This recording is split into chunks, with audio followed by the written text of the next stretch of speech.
Hey everyone, my name is Zach. I'm a 22-year-old competitive boulder from Canada, currently living near Frankfurt, Germany. Welcome back to the COMPCLIMB training series, where I record all of my training, provide in-depth analysis of every session, and just chat about climbing with an emphasis on competition. If you enjoy the series, feel free to leave a like on the video and subscribe to the channel. It really helps out a ton. We're still at Element in today's episode. This is part 2 of yesterday's day of training. This is our second session. Yesterday's episode was the morning session, and usually what happens is when I do 2 bouldering sessions, I get a lot of content, and I like to break it up into 2 separate videos. So this is a continuation of yesterday's day of training. And something else I want to mention, I have mentioned a couple videos ago, I think, but just in case for anyone who's missed it and is interested, I have a link to the program that we're following in the description, and it's in the description of every video. Just like you kind of see that I use my I just put like kind of the snippets of the day of training in the picture-in-picture in all these videos of the program. But if you're like curious and interested to see like the program and like sort of like kind of my rough drafts for my planning of the future and what we've done in the past, and kind of see the skeleton, if you want to just kind of nerd out about what the program is or like get inspiration for your own training, it's in the description of every video. And I update it every now and then as I like update the program, like if I need to make some tweaks or just write like the next couple weeks of training. I can only write so far ahead in the future with like knowing like my schedule. So yeah, if you're interested in kind of scoping out the program, it's always in the description. So anyway, here we are with our second session, getting revenge on this boulder here that got us in the last time we were at Element, probably like 3 weeks ago. This boulder actually was still up, and I got to try it again, and here you see I stuck it on like my second try. I remember talking about in that previous video, I didn't actually know what the trick to sticking this move was. I stuck it once, but then I messed up the finish, like a pretty simple, easy finish. Like the slope over the lip is dual side up, and I like underestimated it and I fell. And here I was able to do it again. I don't know, I never knew what the trick for sticking that move was, but what I noticed when I did it today, it was funny actually. I had so much swing that instead of trying to control it, what I did is I actually just let my feet slam into the wall behind me and stop my swing, and then I just came back. And I think the reason I kept falling on the move in the previous video is because I was trying to control the swing rather than just letting my feet almost stop my momentum. So that was an interesting thing that maybe is like a tactic I can use for boulders like that, with that sort of like scorpion move, like the flag pull move where you need to control your swing. Maybe if like you have a jugging of hold, I should just let my feet hit the wall. So that was an interesting thing I learned on that boulder. And anyway, so the theme of this day of training is slab, and it still is. We did a whole lot of slabs in our morning session, and that wasn't even all of the 7 tag slabs in the gym. There were still a couple more to go, and here's one of them. When I was previewing the boulders for the day before I started the day of training, this one looked like the hardest to me while I was looking at all the boulders. I thought that these holds were going to be really bad and the feet were going to be really bad, but I actually managed to flash this boulder. And partly because actually when I was looking at it, I didn't realize that, so all the volumes are in this gym, and I actually didn't see that I could just do this sort of step across and stand on this volume. I thought I would have had to like put my foot higher on that little chip, and then as soon as I walked up to this boulder to try it, I was like, oh yeah, okay, it's just like sort of stand across. So it ended up going like on my first try, which was cool. And what's funny actually as well is after the morning session, my calves and my shins were actually really sore. Just like my whole lower body was like really tired. Because when you're like trying slabs over and over again, and you're like trying to balance really hard and you're activating like a lot of muscles in your lower body, you get super fatigued.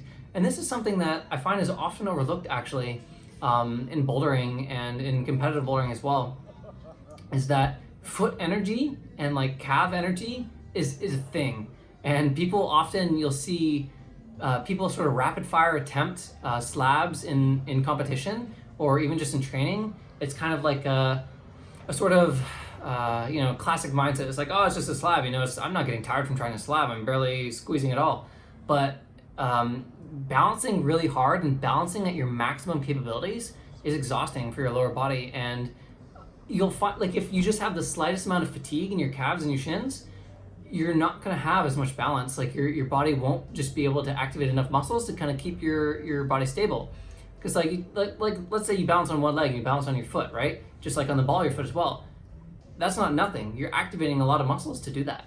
And people I find often overlook this sort of element when they're trying slabs and when they're competing on them, and they'll just rapid fire, and that can get a lot of people.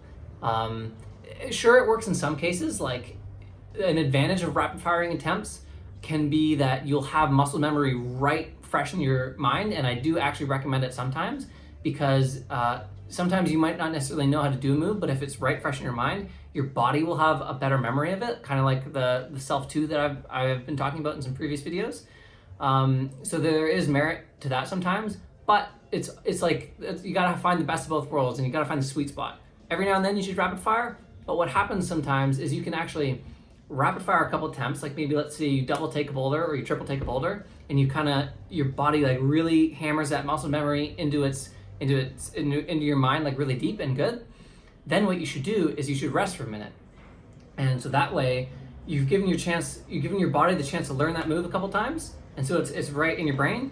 But now by giving yourself a minute of rest, your lower body and your calves and your shins, like we're talking about slab in this context, I would say mostly. But I mean, this could work in any context, but especially for slab, you're giving the muscles that are often overlooked a chance to rest and recover, and now you get the best of both worlds. You've had a couple rapid fire attempts or a couple attempts in succession to let your mind and your body learn what it needs to do, and then you give your muscles a chance to rest so that they can actually fire, and you can have all your stabilizers and your calves and your shins like firing on all cylinders in order to balance at your maximum capability when you go and you give like a really good send attempt.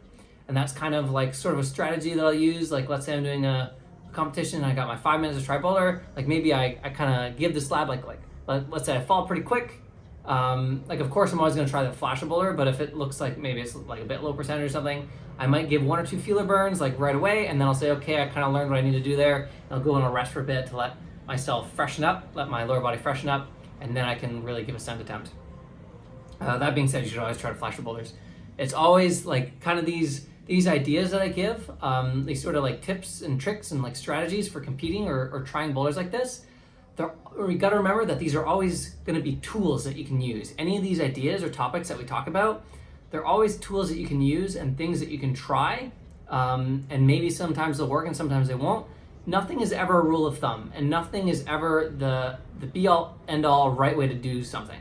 Like, maybe sometimes rapid firing boulder is better than resting, or maybe sometimes resting is better than rapid firing. Any sort of these just sort of like technical ideas or strategies are always just tools that you can draw from, but never to be just followed by absolutely. And that's something that I always really try to remember when I'm competing or do it like trying boulder and trying to figure it out. Like, oh, I'm doing this sort of jump across where putting my hips like this has worked for me in the past. That can be something that I can pull out of my toolkit and try, but that doesn't but if I have the idea that that's the way it must be done, and then it's not working on this specific boulder, that can be dangerous sometimes. And then all of a sudden I'll be super frazzled and confused and I won't know what to do. But yeah, nothing is ever a rule of thumb, just kind of like a tool for your toolkit that you can use. And yeah, so that wraps up today's day of training. A whole bunch of slab climbing done here at Element, lots of good hard slabs. And now I'm thinking about it, actually, yeah, I managed to do all the boulders that I tried to in this day of training at Element. That being said, there were like a few boulders that I didn't get on in the gym that looked really hard, just sort of like basic styles of climbing, and we were trying to get like on the fancier boulders and try to take advantage of the really unique comp style looking stuff.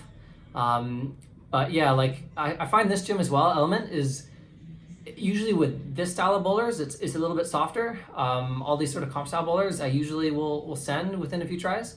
I don't, like I said, I definitely avoid some boulders. But this gym is kind of like a great gym for me and Maddie to go to if we want to get some on-site training in. Like, let's say we're leading up to a competition and we want to get some sending in. This is a great gym to visit. And so, yeah, I'm feeling like pretty good to go do the fun comp that me and Maddie are gonna do back home in Canada, in Montreal, the jackalope that we won tickets for. So yeah, I'm feeling like in pretty good shape and it'll be exciting. So tomorrow is our spray wall session here at Element and our workout. So tune in to tomorrow's episode for that. 3, 2, 1, spats.